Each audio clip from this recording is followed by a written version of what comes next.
What's up, guys? I'm Daemonxel, and we got the official kit for our first what-if character, Lord Balin. Let's talk about it.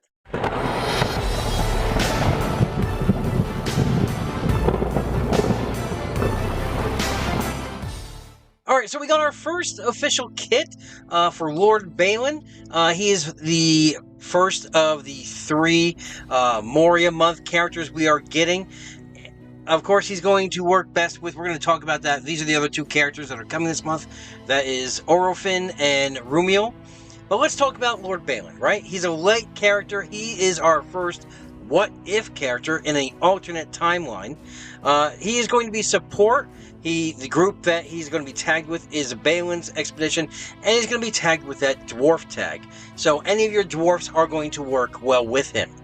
It says, his throne in Moria obtained, Lord Balin must still battle orcs and other Moria denizens for his right to keep it. And of course, he's going to work best with Orofin and Rumiel, which are also going to be coming out this month. So let's go ahead and dive right into his kit and see what we're going to get with him. Alright, we talked about this. Oh, and his weapon is a two-handed heavy axe. That's going to be his weapon of choice, especially for when those glyphs come out. That's going to be important. We went over all this already because all this information is right there on the card. So the first one is called the Strength of Durin. This is his first basic attack. It looks like he's just running up and smacking with that double-headed axe. But let's see exactly what it does here. Okay, at unlock, you're going to attack that target enemy for 90% damage, and you're going to get a 50% chance to cleanse one Bane from one random squad member. So that's good. You guys know, and I've talked about it here on the channel a lot. I love basics that give you just that little bit of extra oomph. Anything it could be weakened, could be, I don't care what it is, but give me something other than just damage, because that's what I'm looking for in my basic.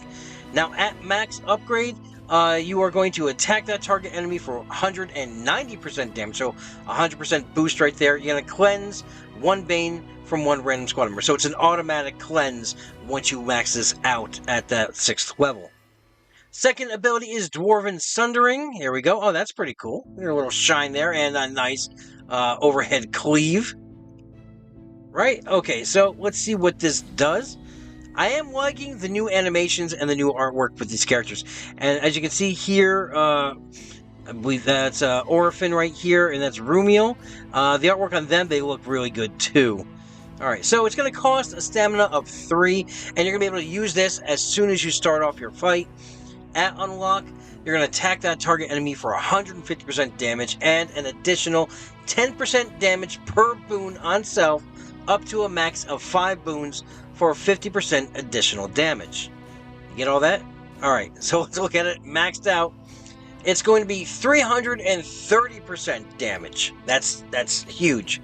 And an additional 30% damage per boon on self, up to a max of 5 boons for 150% additional damage, and you're going to get a 50% chance per elf ally to gain 1 stack of nibble. Now, to clarify this, because there are a lot of questions about this, Hemophilius did answer on the official Discord, stating that the phrasing isn't as clear as hoped. It's supposed to be that each elf ally adds 50% chance to get 1 stack of nimble.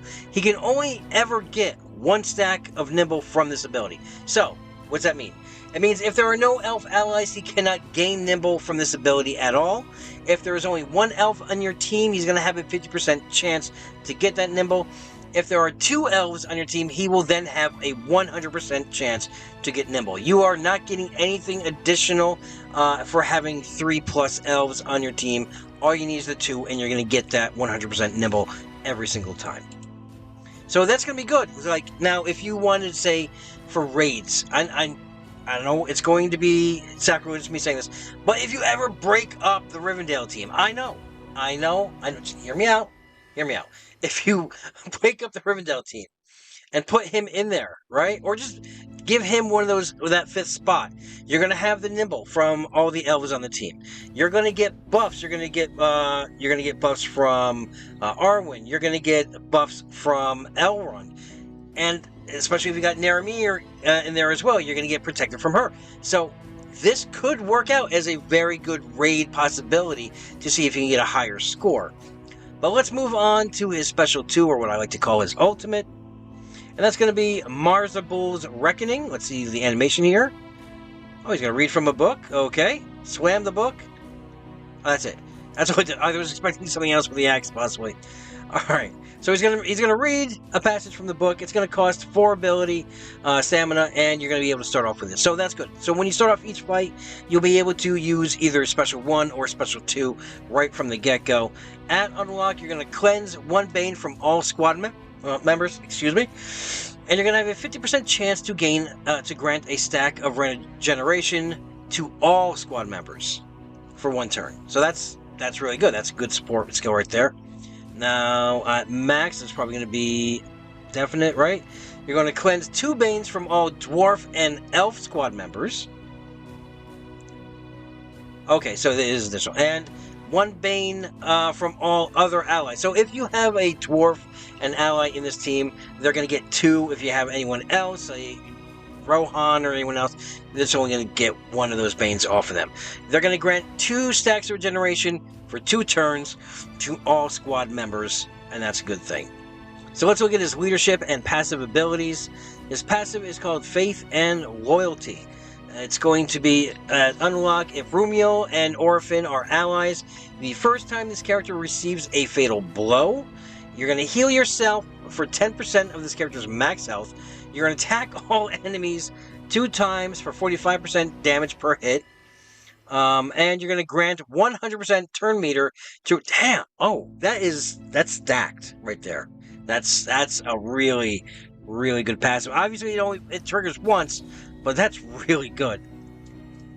At max upgrade, when this character is inflicted with a Bane... Oh, it's got additional. Okay. Okay, so when this character is inflicted with a Bane, you're also going to get 5% turn meter. So that's going to happen always. So any Bane heavy, so if you're facing Isengard or Haradrim, you're going to just basically stack turn meter on top of yourself. And then we're going to go into with the Fatal Blow. If you have Rumiel and Orphan as allies, you're going to heal yourself for 25% of this character's max health. You're going to attack all enemies 2 times for 90% damage per hit, and 100 turn meter to Rumiel and Orphan. So that's a really, really strong passive. I'm really liking that. I wonder if all the What If characters are going to have like really strong abilities moving forward. But let's look at the leadership ability, and that is the Lord of Moria. At Unlock, when a Dwarf squad member is inflicted with a Bane, remember this is just Dwarfs right here, they have a 50% chance to gain Eagle Eye for 1 turn. When an Elf squad member is inflicted with a Bane, they're going to have a 50% chance to gain Protection for 1 turn. And when Balin's Expedition squad member is inflicted with a Bane, they have 50% chance to get... Okay, so anyone with... I like this. I like the fact in this game we can just kind of, move characters around and put them in. So I do like the mixtures of Dwarf and Elf squads. We've seen it with Gimli and Legolas. But as long as you have his people, the ones with the Balin's Expedition tag on themselves, you're going to get both. You're going to get Protection and you're going to get Eagle Eye as a 50% chance. Obviously, when you max this up, it's going to be a 100% chance. So let's check this out at max upgrade.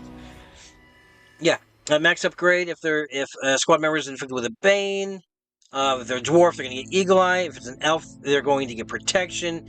And squad member Balin is going... Let's see.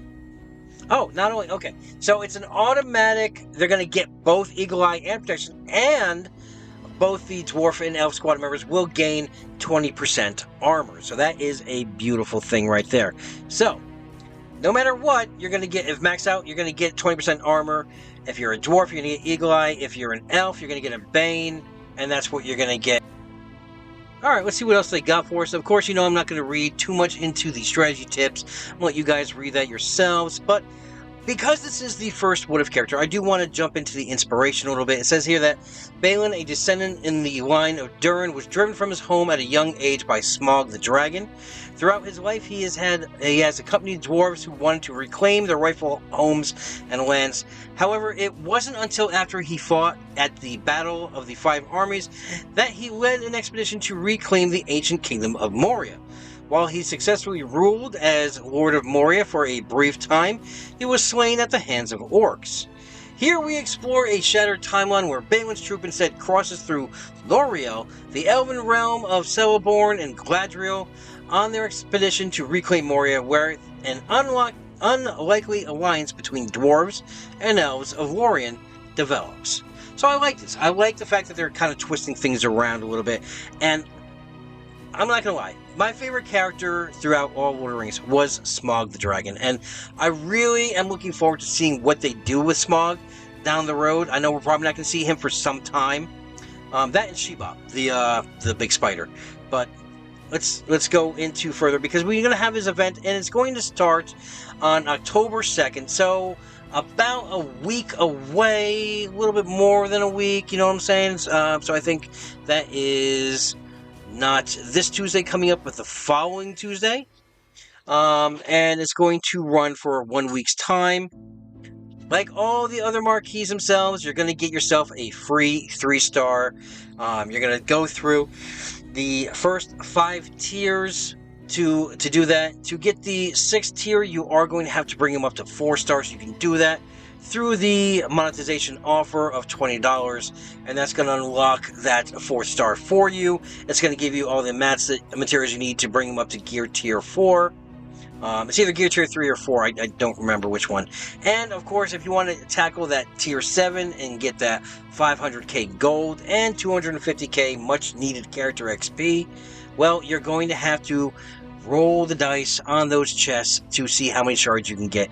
And remember, each roll of those dice is going to cost you 1,000 gems, and it's going to take between 5 if you're extremely lucky, and 9. So plan somewhere between 5,000 and 9,000 gems to get him to that 6th star. Sorry, that 5th star, not 6th, that 5th star. So that's what we have. We have this character right here.